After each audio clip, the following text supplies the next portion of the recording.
How we doing? How we doing? How we doing, guys? Welcome to episode 106 of the Exec Talk podcast. I am your host, Elvalez. Hope you're doing. You guys are having a wonderful week. Let's get it straight into it. Like, subscribe, hit the notification bell. Yeah, a lot to talk about. So, let's start by saying "A la Madrid."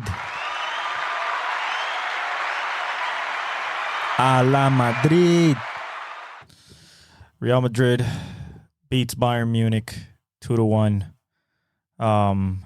in the semifinal of the Champions League to go face Borussia Dortmund at Wembley for Ancelotti's incredible possible 7th title, 15th in Real Madrid's history. The kings of the champions. We pull it out of thin fucking air this time. Sorry for the language, but thin air. Davies with an absolute moment of brilliance. Actually, let's go through the actual match. Real Madrid started good. We started great. We were attacking. We controlled the ball in the first half. We had a couple chances. The goal to, shot attempts, we had 19. We had, we had 7 shots on goal, like 3 of them in the first half, 2 of them by Vinny. So we were being attacked. We held the ball for 57.2% of the possession for the whole game. So we did pretty good.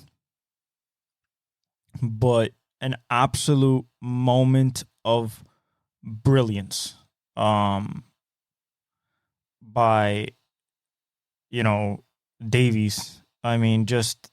Rudiger couldn't have done it any better. He went by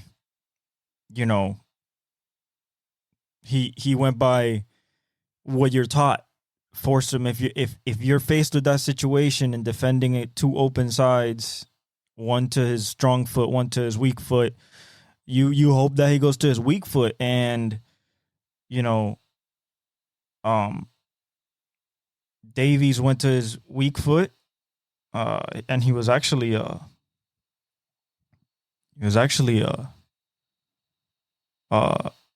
me see here. Gnabry started the game, I believe, and then I believe, and Fosso Davies off Serge Gnabry. Yeah, so he came in. He was a sub, which is funny because all 3 goals of this game were super subs, essentially. You had Alphonso Davies in the 68th minute. Rudiger played it well, forced him to his right foot, it's his weaker foot, and this man just laced one. He set it up, let the ball kind of sit, hit it, upper 90. Nothing Luden could have done. And Luden played great this match. Like, played absolutely incredible. Luden. A couple scary moments off of set pieces and stuff like that, but and then our super sub. It's looking dire. 68th minute. They go 3-2 on aggregate. And we're all on our edge of our seats. And then we get to the 88th minute. Joselu comes in for Valverde. And just Vinny trying something, knowing that he has to score, throws it in the box, and, hits it pretty hard. It hits Noor.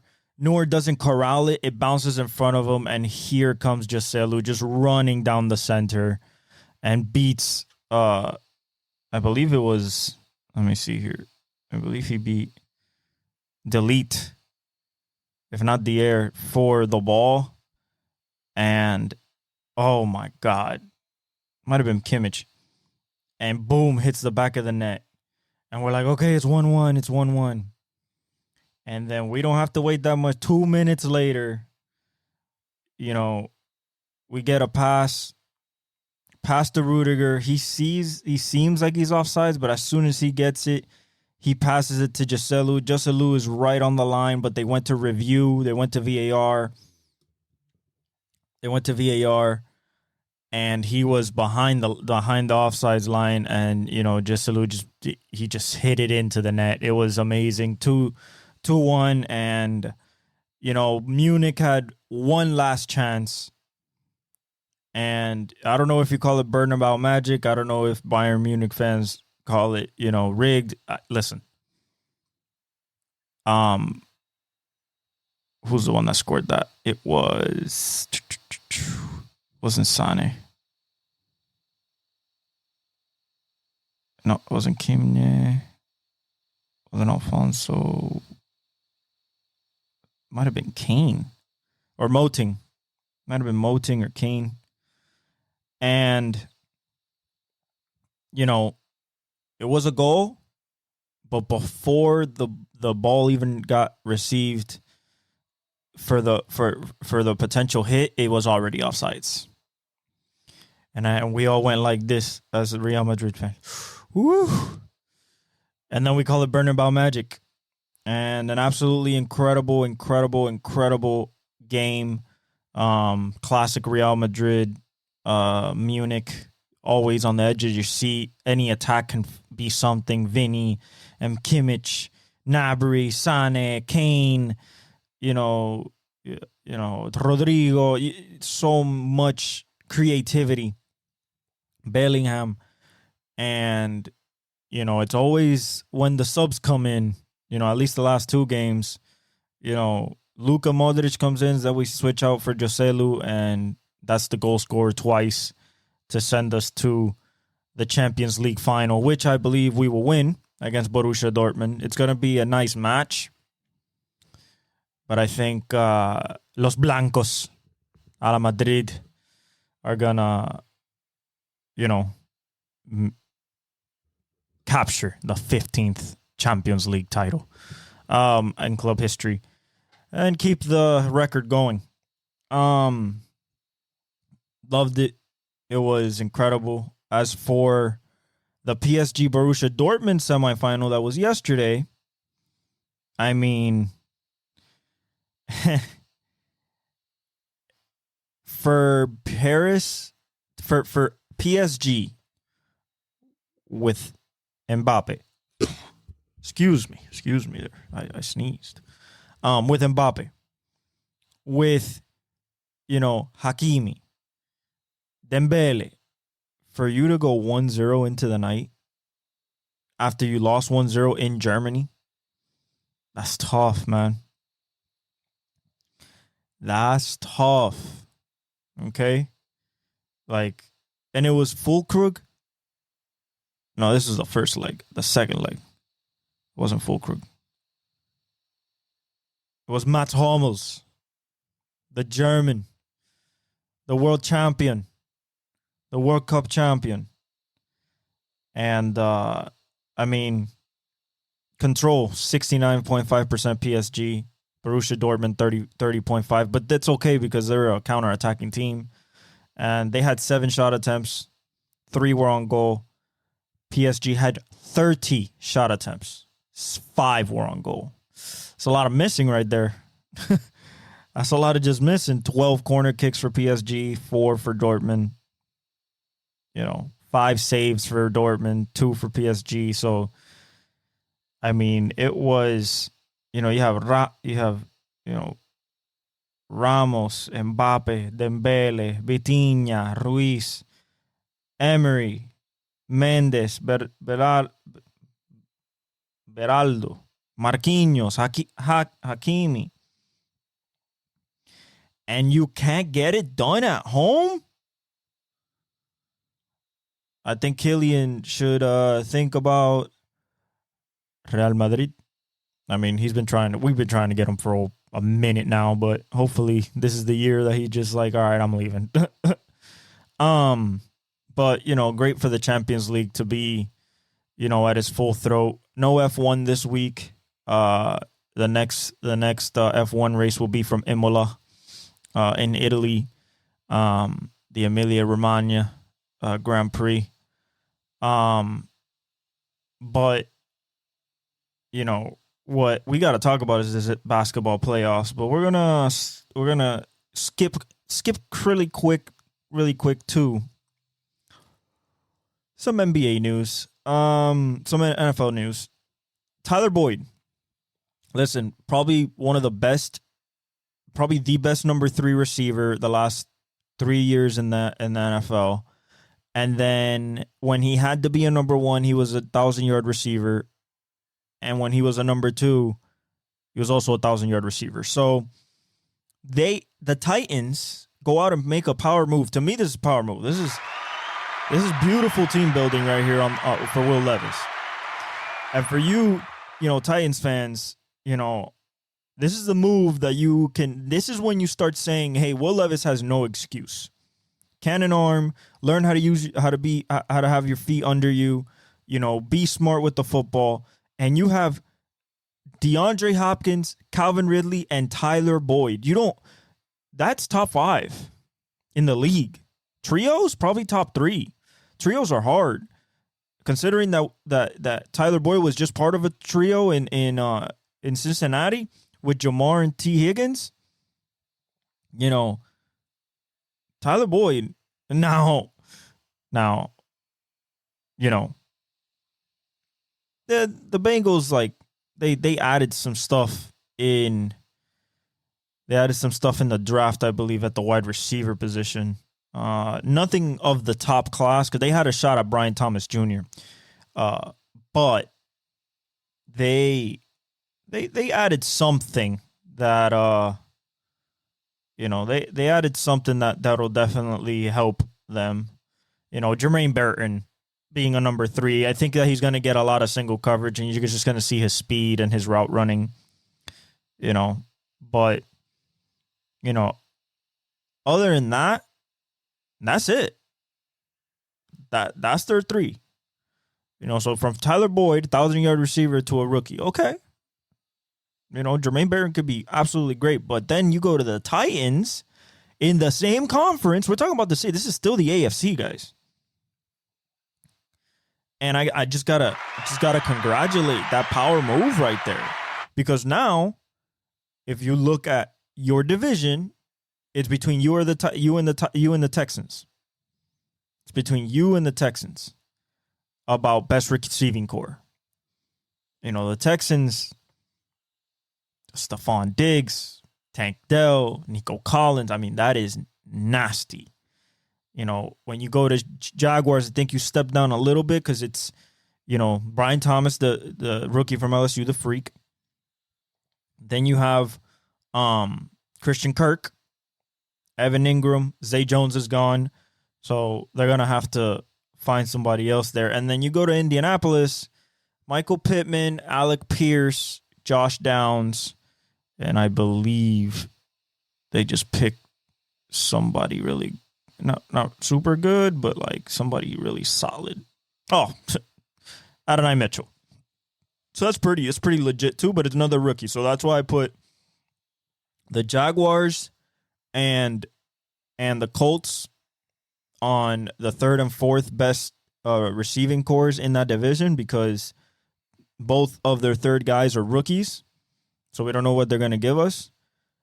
And I know what Stephon Diggs, I know what Tank Dell, I know what Nico Collins does, and I know what DeAndre Hopkins, Calvin Ridley, and Tyler Boyd does. So that to me is a big power move on the Titans side. Wemby wins Rookie of the Year. Shout out Wemby. We knew this. I mean, he led the league in blocks. He's going to be a truly, truly special player. I think it's going to be between him, Luka, Ant, and SGA. Included in there is like Jokic and Giannis. We're going to talk about Jason Tatum in a minute, but I believe that he will be one of them ones in the future. So yeah, now let's get to the games. All right, let's go to bullshit. Knicks win game 1 against the Pacers. Brunson drops 43 4 straight games, 40 plus 4 straight games in the playoffs. Mike, Kobe. That's the list of people who had done that. The Villanova trio are the Knicks offense. The Josh Hart, the Dante DiVincenzo, that is the Knicks offense. If they're going, especially with Brunson, since he's at the controls at the PG position, he's the point guard. And, he, for his size, he is scoring at the level of, you think about small scorers, AI, Steph. These are the type of numbers he's putting up for a small dude. You feel me? Like, this is incredible. Kyrie, and he's like, he gets it to you. It's not like overly fast. It's not flashy. Nah, it's, let me hit you with the step back. Let me hit you with the jab step. Let me bump you a couple times, in the mid range. Let me hit you with this crossover and go to the rim. Nice layup package. I'm not going to miss from the free throw line. I'm efficient. No wasted movement. Smart. Play defense. There's so many things that, you could say about the guy, but the kid's really good. I've seen him since Villanova. I've seen this whole trio since Villanova. Guess who was the Final Four player of the, MVP of the Final Four? It was Dante DiVincenzo. And he had a great game from the three. Finally woke up with 30 seconds left. He hits a dagger three from like 27 feet.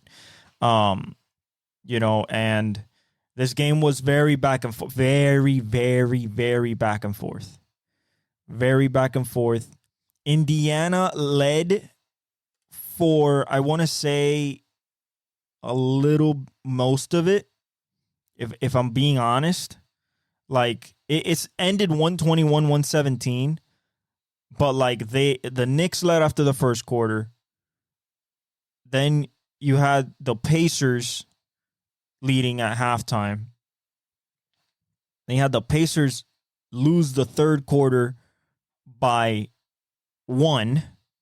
So I think the Pacers still had the lead. Yeah, like the Pacers had the lead for,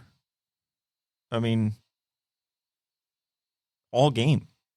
All game. It was 4-6, 4-6. Like, there was no 10-point leads in this game. None. This was 4-6, 5-6, 5-2, tied.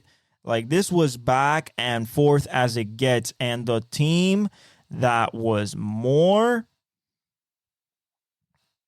experienced in late game situations in the playoffs, which the Knicks are the ones that came out on top.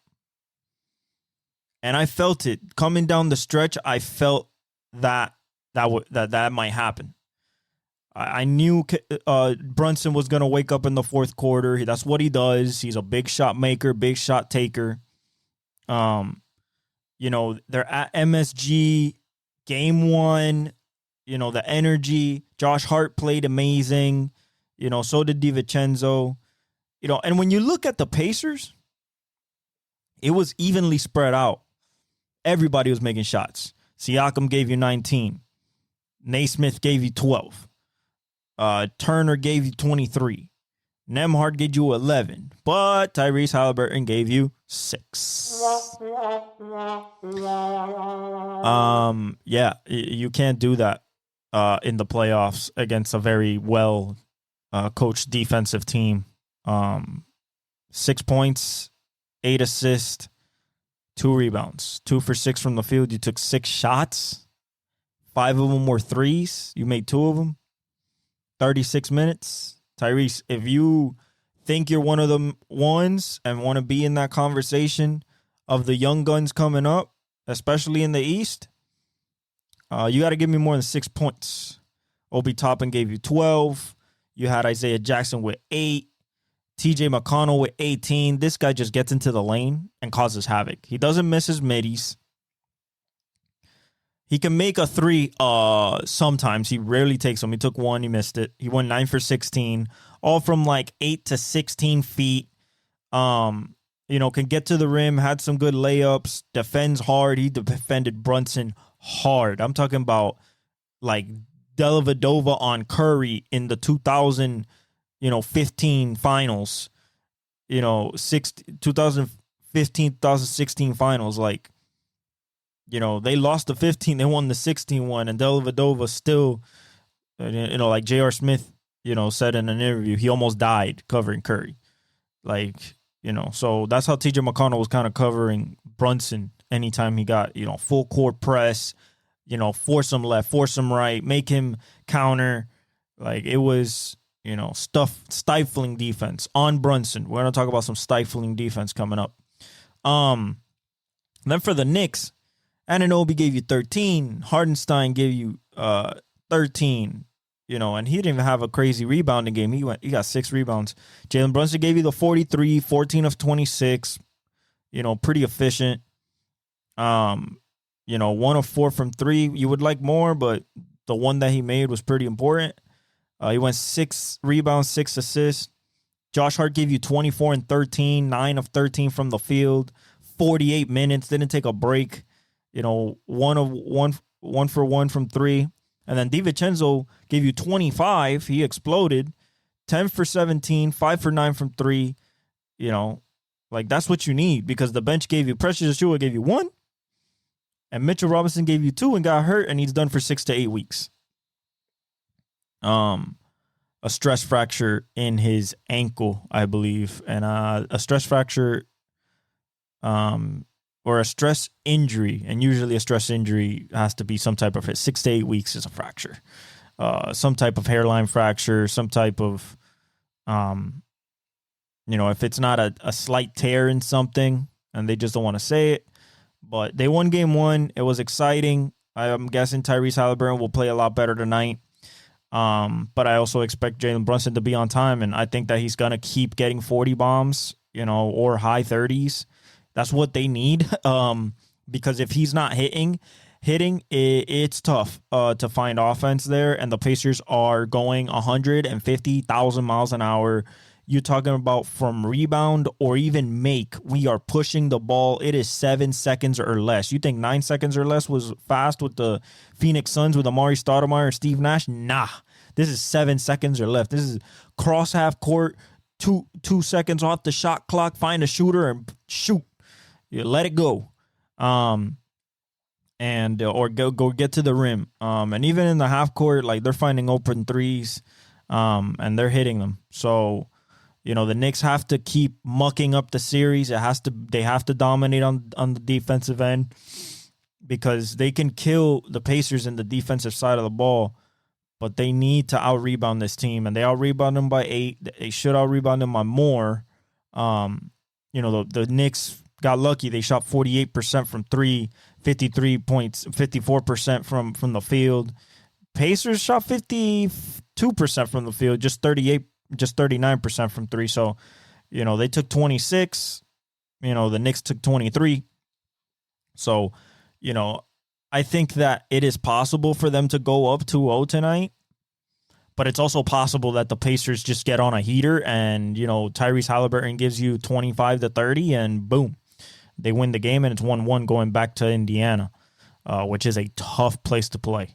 They're loud, proud. I remember those Heatles finals, those Heatles Eastern Conference matchups with PG when he was a pup.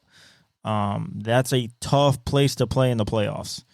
Very tough. And it's yellow, which is not a good background for basketball, in my opinion. Even though all of Golden State was just bleeding gold and they were kind of yellow in the finals. I remember those, the Oracle. So, but their yellow is like pasty. The Pacers yellow is like pasty yellow. So I think this series is probably going 6 or 7, just because it's such a contrast in styles. And if one team dominates on the boards, that's the team that's going to win. Knicks have to muck up the series. The less mucked up it is, the better for the Pacers. The more they can run, the more they can score, the more possibility they have for winning. The Knicks want to create this a playoff series, not a regular season game type of feel. They want to muck it up, physical defense, defend, 94 feet, close out hard, be smart, stay on a string. Pacers are free flowing. They're like, let's just run and score as much as we can. So, very, very good contracting styles. I'm still got the Knicks, but the way that I see it, unless the Knicks are the best team, like the Nuggets were last year, are the best team in clutch situations in this series, Pacers could get one or two. Let's get to Ant Edwards. But we didn't need a 40 bomb. No. We didn't even need Rudy Gobert. Shout out Rudy.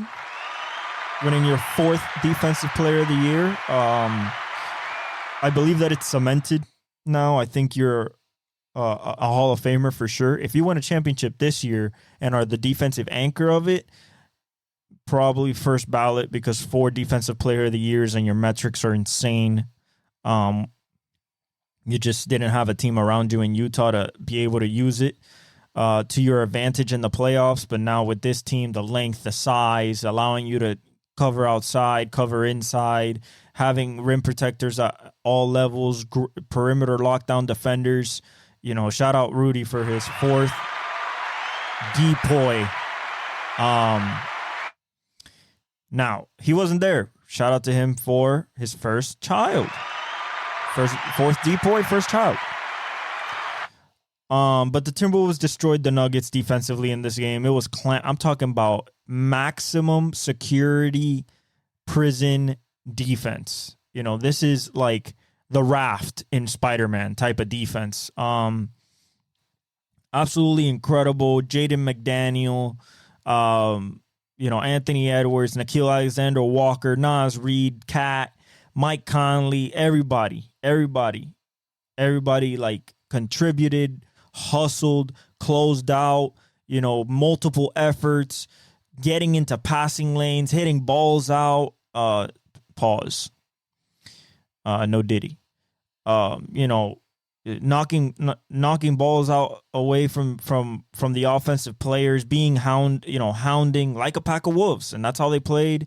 Cat had a great game from 3. Cat had a great game overall. And it was nice to see Cat fully healthy finally. They're the number 1 defense, man. Even without Gobert, like, it was insane. Like, the type of, and I said it. I said it in the last pod. I said that the Nuggets would come with adjustments, but don't think the Timberwolves aren't going for 2. Like, they're not gonna sit back. And Cat, everybody contributed on offense. Like I said, the bench kept scoring on offense. Naz Reid had a great game. Nickeil Alexander-Walker. Everybody played really well. And Cat played like he was before the injury. Threes, going in the lane, everything wet, just cash. So I'm thinking that it's possible. That we see a sweep. I'm not saying we will, but I'm saying it's possible. The reason I say it's possible, they're going to Minnesota. We saw that in round 1. Not a fun place to play, especially when number 5 is suiting up. And no, you don't want to face them at home. It's not a good idea. In Denver, second game, people say like the altitude and everything. Like, this guy's so young that he doesn't even know what that is. Jaden McDaniels gave you 5, but great defense. Kyle Anderson gave you 6 in the spot of Rudy Gobert, but great defense. Cat Wentz 10 for 15, super efficient, 3 for 5 from 3, 12 rebounds. So he gave you 27 and 12. I love it. That's exactly what you need from Cat Towns. If he giving you that, this team is extremely tough to beat. Mike Conley, he went 2 for 5, 4 points. but 6 assists, pretty good. Kyle Anderson had 8 assists. And then Ant went 11 for 17, pretty efficient. 1 for 4 from 3, 2 rebounds, 7 assists, 27 points. You know, you got 27 from Cat, 27 from Ant. But this game was done. Naz Reid put in 14, and then Nickeil Alexander-Walker put in 14. You know, this game was done before, you know, Ant really had to wake up. He woke up a little bit at the end just to, like, not pat his stats, but, like, to have a good game. You know, he took open shots and made them and, you know, got to the rim. But, you know, Cat, 27, kind of controlled the game.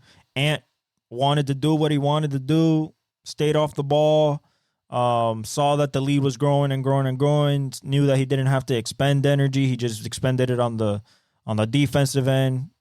You know, this defense is insane. This defense is like Golden State like, and I mean those early Golden State years. Even 2017, it was nasty with KD, but those early ones, you know, the Bulls, the Knicks back in the day in the 90s, those defenses. The Boston Celtics defense in 2008, the Heat defense in 2012, with LeBron, Wade, Bosh, you know, that defense was stifling. You know, those Spurs defenses. So I think, you know, even the Lakers. But I think if they keep this defense up, they're at home. Like, it's so possible for them to get a sweep, and they know, like, Denver. Ant said it after the game too. He said, like, hey, we know that they're gonna punch hard, but we're gonna punch too. It's not like we're just gonna not punch. We're just gonna absorb punches. Like, nah, we're gonna you know, punch too, and that's what they did this game. Denver started off quick with Aaron Gordon with 15, you know, but Aaron Gordon scored 20. You know, 8 for 14. Everybody else with 4 for 12 for MPJ, 9 points. Jokic, 5 for 13, 16 rebounds, but 2 assists, which is 8 assists, so almost triple-double, but 16 points. That's Jamal Murray, 3 for 18, 0 for 4, 13 rebounds, but 8 points. And I'm talking about, if there is a guy who was getting hounded, I'm talking about 94 feet, pure lockdown jail. Talking about solitary confinement with anybody in front of him, whether it was Ant, whether it was McDaniel, whether it was Nickeil Alexander-Walker. And then the traps were amazing. That there was a trap that I thought they fouled him, and nope, they didn't foul him. They just kept him in jail. And, you know, the calf could be hurting him on his shot. But he got so mad and they got so flustered with the physicality that he threw a towel at a referee. It landed on the floor and it slid to a referee. He was like, nah. I need to make more of an impact with this throw. It has to be something heavier. Grabs a heat pack and then throws it into the middle of the floor, and then Cat almost steps on it. They fined him today, $100K. I don't want the suspension either. People said they wanted to suspend him. Nah, this is the This is the Western Conference semifinals. He's the second best player on a championship winning team, and they're down 2-0. So and they're going on the road. I don't think that suspension would have been right. A guy with no rap sheet, no, you know, always been calm his whole career, like not a troublemaker at all. So I think it was just frustration. Jamal said the same thing. So, you know, but lockdown defense, 106-80. Denver Nuggets have not been, you know, defended to 80 points. They have not scored only 80 points. I think in the playoffs, it was like it was a very long time. You know, just lockdown defense. This is just absolute MPJ. You got to dribble the ball. Aaron Gordon, you better dribble the ball. KCP, find your own shot. Like, you know, Reggie got hurt. He started hopping out into the locker room. That's tough. So, and their bench, man. the bench points in this series are so telling. You know, Minnesota shot 39% from three, 50% from the field, got 42 rebounds. And the Denver Nuggets got 50 rebounds, but they were 9 of 30 from three, 30%, and 35% from the field. And that's the difference right there, guys. Like 28 to 18 assists, to 16 assists. That's weird for the Nuggets. The Nuggets are usually a team that hover around the 30 assist mark. That's how they work best. But honestly, I think that it's possible for this people to be a sweep. And if it's a sweep, even if it's 5 games, if it's a sweep of any kind, gentleman's sweep or a straight up sweep, the next series is going to determine the champion. This series is where the champion is coming from. The next series, I'm saying Timberwolves will win the next series and win in the finals against Boston.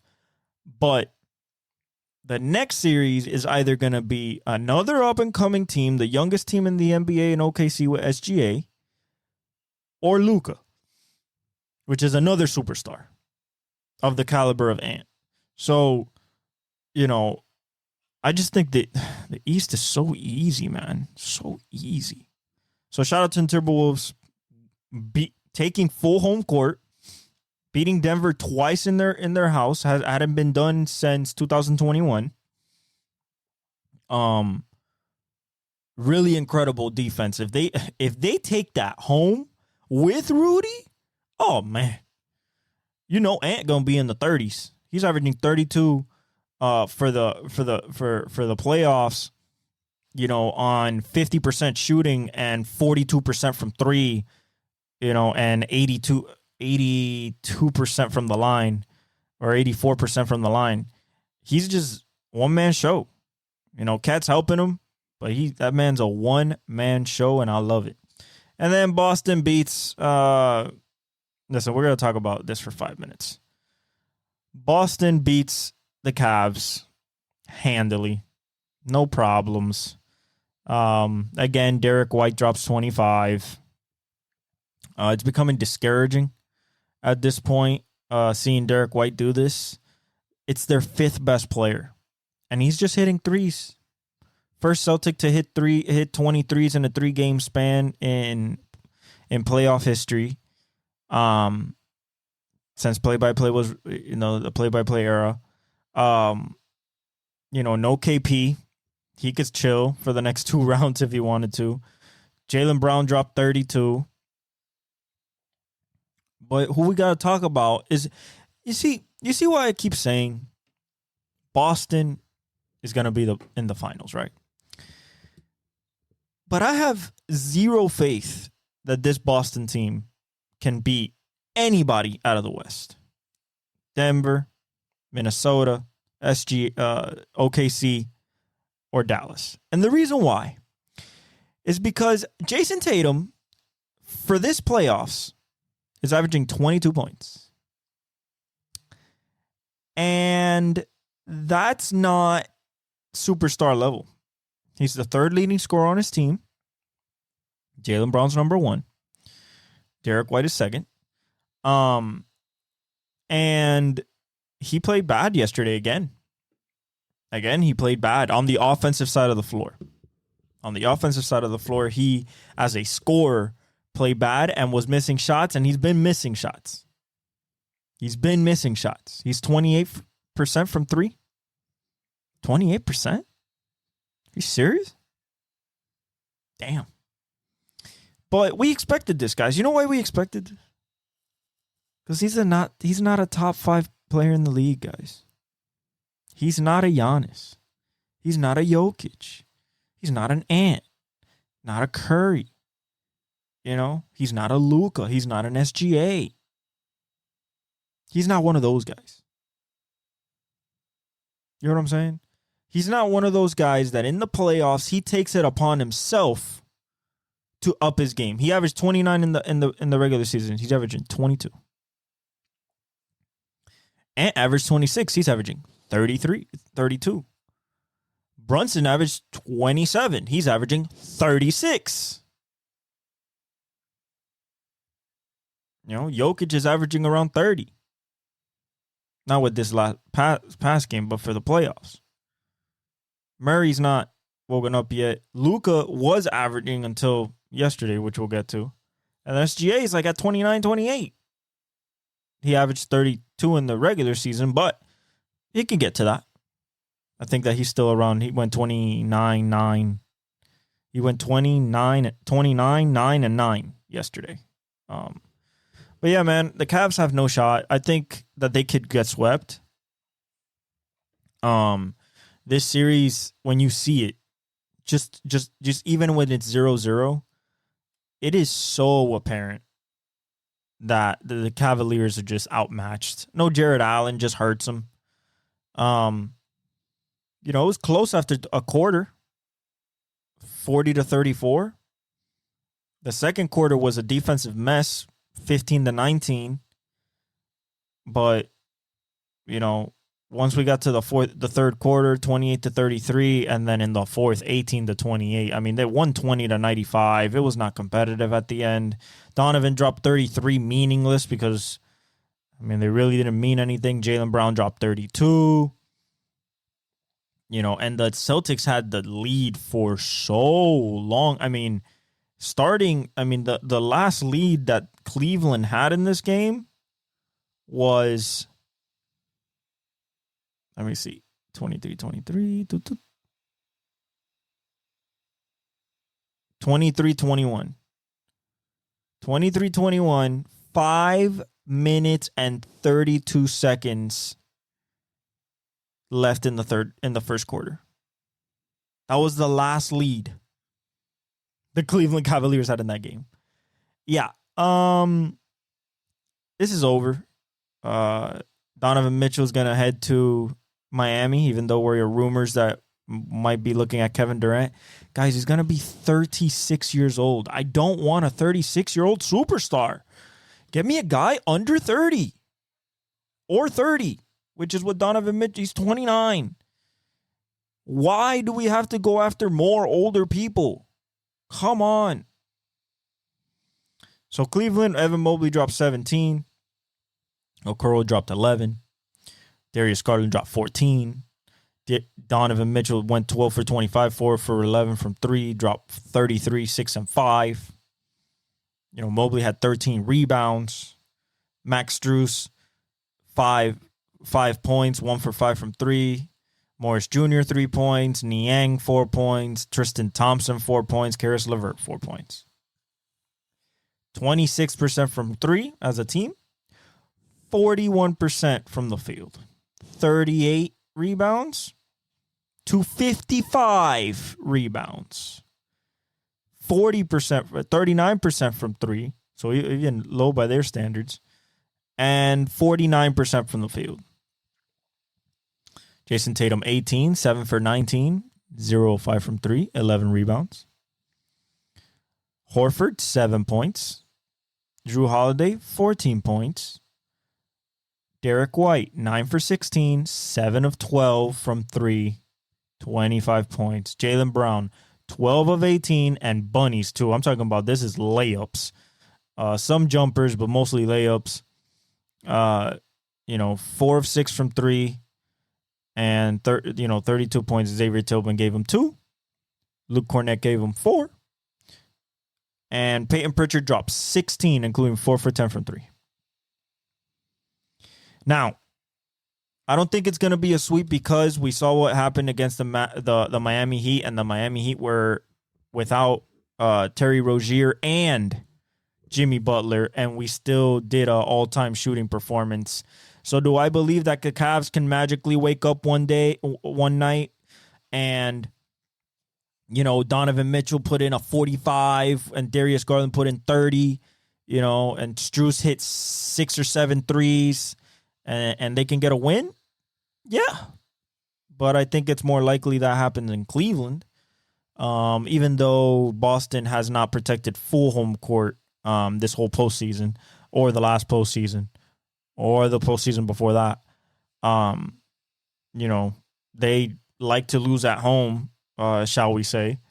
But you could see the outmatching 6'1" and 6'3" guards against Jaylen Brown, Jason Tatum, and Derek White. It just doesn't work. They get closed. I mean, Donovan Mitchell can get to the rim, but they're getting blocked too at the rim and stuff. Like, it looks bad. They can't get into their offense at all. Lockdown defense, pretty much. They missed a lot, but lockdown defense. They were getting what they wanted, but their shots were missing as well. So do I feel like it might be a sweep? No, it's a possibility, but I think Cleveland at least gets one. I said Cleveland. I said Celtics in 6. Depending on this next game, I might be leaning Celtics in 5. But I think Cleveland gets 1. And then we go to Mavericks Thunder. We got to start by Luka not playing. He looks hurt, but I'm not going to give him that excuse because he was hurt in Game 5 against the Clippers and dropped a gem. So he just played bad. Dallas Mavericks played bad as a whole. I mean, you got 10 from PJ Washington. Derek Jones dropped 7. Gafford went 16 points and 11 rebounds.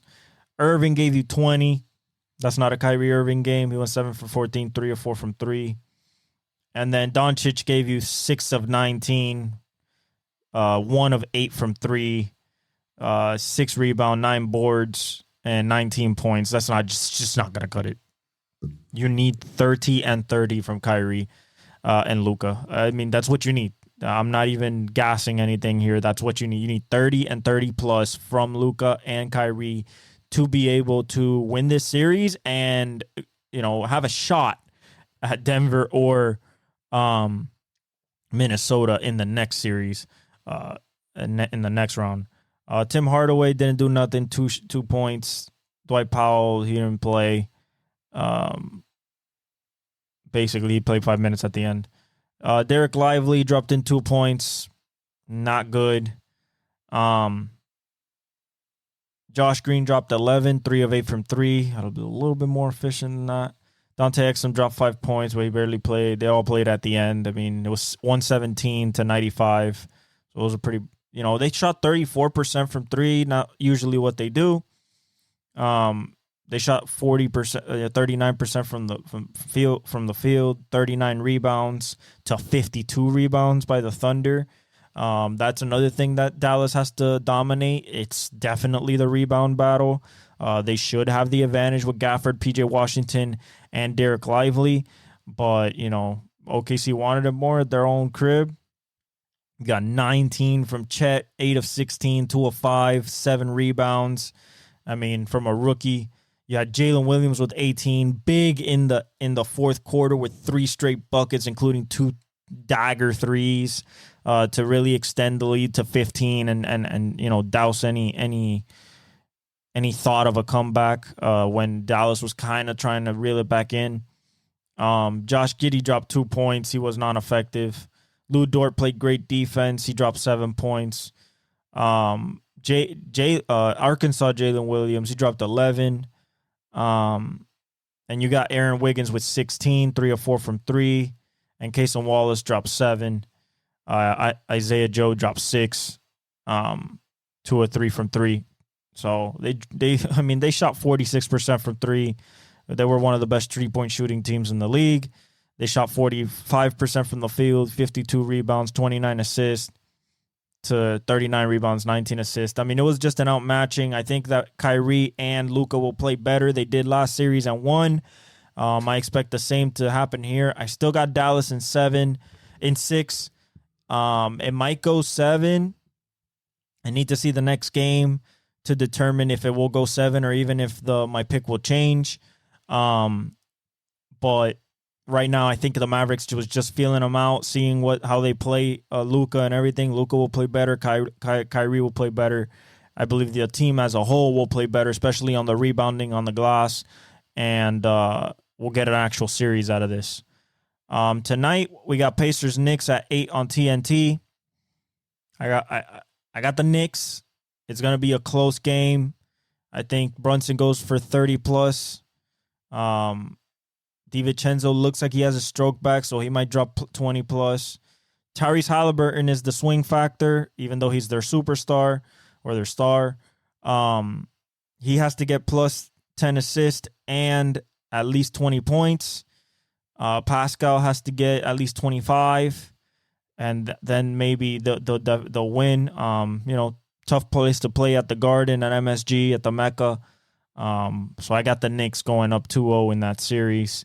Even though the Pacers look like a scary, scary opponent for the Knicks. And no Mitchell Robinson hurts the offensive rebounding part of it. But I don't think that they have anything for Josh Hart getting rebounds.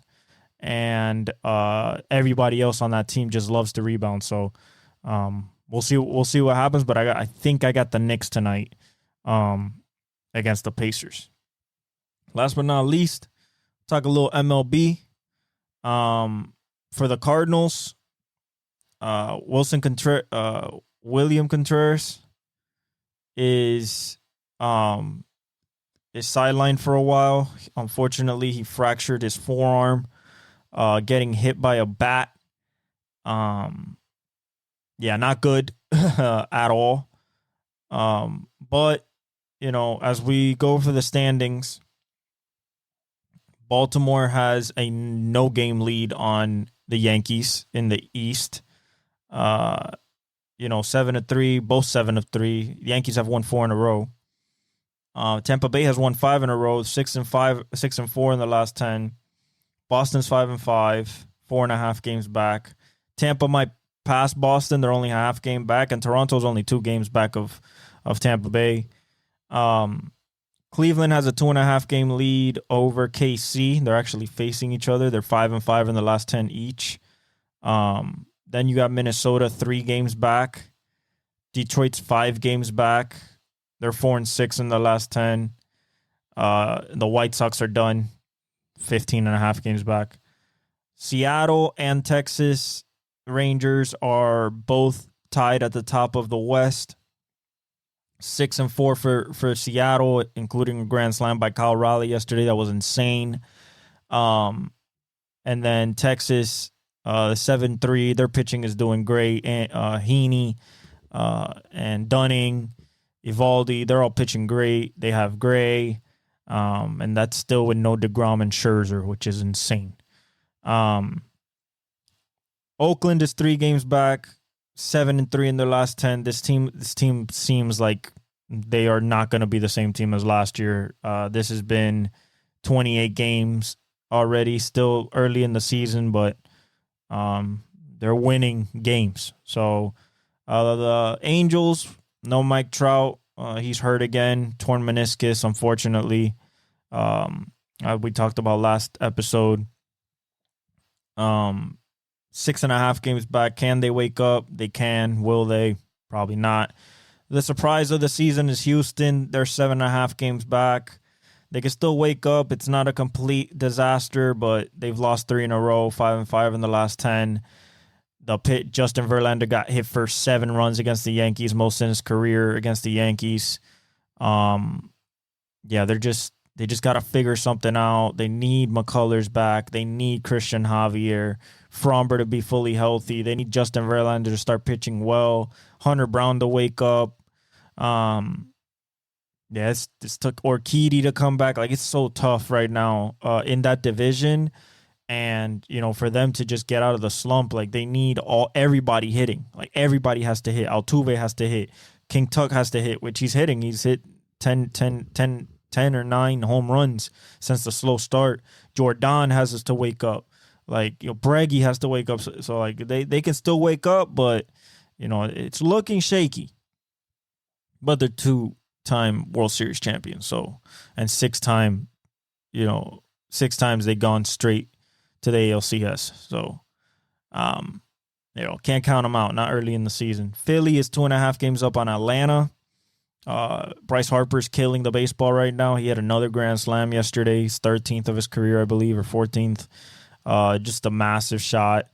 You can't put anybody on base with Bryce there. I mean, if he gets anything middle in, middle, anything in the strike zone, he can take out.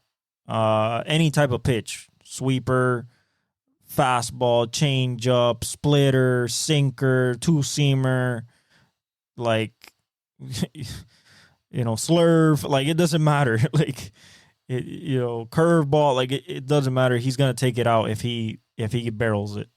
And their whole team is playing well. Their pitching is incredible.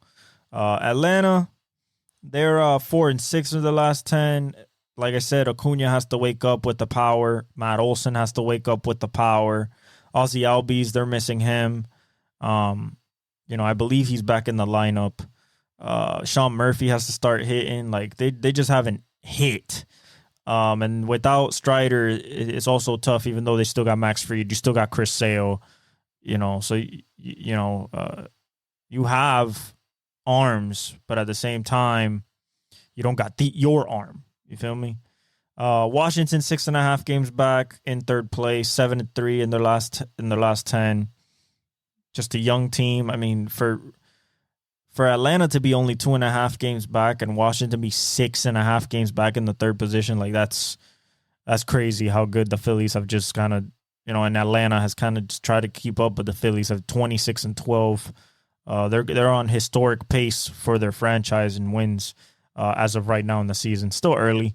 Anything can happen. The Mets are straight even, 500, 7 games back, 5-5 in their last 10, straight even. And then the Marlins are 16.5 games back. We're done. Okay, that's it. We lost 3 in a row. We're done. Milwaukee and Chicago Cubs are atop of the Central. They're 4-6 and 5-5 respectively in the last 10. They have pitching, they have hitting. It's kind of on and off, but both teams can hit you and light you up, or pitch you and shut you down. Justin Steele came back, but it was against Milwaukee. They pulled it out in the 7th or in the 9th inning. Crazy with a tying home run. I mean, Milwaukee has won the last 2 games in crazy fashion. Cincinnati's 4.5 games back. They kind of slipped a little bit, 28 in the last 10, lost 6 in a row. Pitching's gone bad. Elliott started to strike out again. Steer hasn't woken up, but I still got faith in the Reds. Pittsburgh's 5 games back, a half game back of the Reds. They're 3-7 in the last 10. Keller's pitching great, but Priester was pitching good, and then he got hit yesterday. They just got to bring up Paul Skeens, man. I'm telling you, and Jarrett Jones. Just Paul Skeens and Jarrett Jones and Keller. That's your top 3 right there. And based on performance, right now, I put Jarrett Jones, Keller, and Paul Skeens I haven't seen yet. But when Paul Skeens makes his first start, and hopefully he's as nasty as he's been since LSU, he might be either the number 1 or the number 2 behind Jarrett Jones. Keller as a number 3 would be disgusting. St. Louis 6 games back. It's still early, 3-7 in the last 10. They've lost 4 in a row. They're just kind of old. The Dodgers have a 6.5 game lead. The Dodgers have over the Padres in the West. It is insane. Ohtani's going nuts-a-bungo. Like nuts-a-bungo. Home run every other game, 464-foot bombs, just peeling the baseball away after it hits his bat. The whole team is pitching great. Gavin Stone, Glass now, Yoshinobu Yamamoto's pitching incredible. And they still don't have Kershaw or Walker Buehler. Like, it's insane how talented and deep that team is. They're 8-2 in their last 10, 7 in a row. I mean, they're dominating baseball right now, 26-13. Padres at 20-20. 6-4 in their last 10. Tatis they made the trade for a rise. He's been hitting early. They have Tatis, of course, Xander, but to chase down the Dodgers. I think they're just trying to get a wild card at this point. Arizona's 8.5 games back. Corbin started to hit the ball more. Now they got to get Corbin, Christian Walker, and Ketel Marte on the same page, and then Gabby Moreno, and then you can see some definite improvement. Zach Allen came back yesterday, pitched pretty good. I need Brandon Pfaadt to be better, Ryan Nelson to be better, because they need Merrill Kelly back. That's who they need. They're number 2, but San Francisco's 9 games back, 3-7 in the last 10. Arizona's 4-6 in the last 10, but they've won 2 in a row, and then 16 games back. It's over for Colorado. That's it. It's a wrap. 2-8 in the last 10. Lost 3 in a row. It's done. So there's a lot of done teams already, and the ones that we thought was going to be bad, besides the Oakland A's, I mean Miami and Colorado, and the White Sox, it is wraps. 15.5, 16.5, and 16. It is over. I mean, start trading, start looking for trades, making deals. That's why Arias got moved. I expect Garrett Crochet to be moved. Even maybe Michael Soroka to be moved. For Colorado, Ezekiel Tovar, maybe he gets moved. McMahon, Brandon Doyle. There's a lot of people that can be moved if they want to be, if they want to move them. But yeah, that's baseball. And that's it, because there's no Formula One. We're back at Darlington in NASCAR. I expect the old guys to dominate there. Danny, Martin Truex Jr., just the vets, Chase Elliott, Kyle Larson. I want to see Ty Gibbs finally get his first win, but I don't think it's going to be at Darlington. It's a more old school racetrack. But other than that, go Panthers. We lost against the Bruins yesterday. Hopefully we can recuperate ourselves, because we swept the Tampa Bay Lightning. So hopefully we can recuperate ourselves and beat the Boston Bruins. We're not supposed to lose to Boston teams, and the Celtics already beat us, and the Patriots had beaten us for a long time. So let's get our shit together. Come on to Chuck, and let's go. Other than that, I love you guys. Take care. God bless. Like, subscribe, hit the notification bell, and I leave you all with the outro.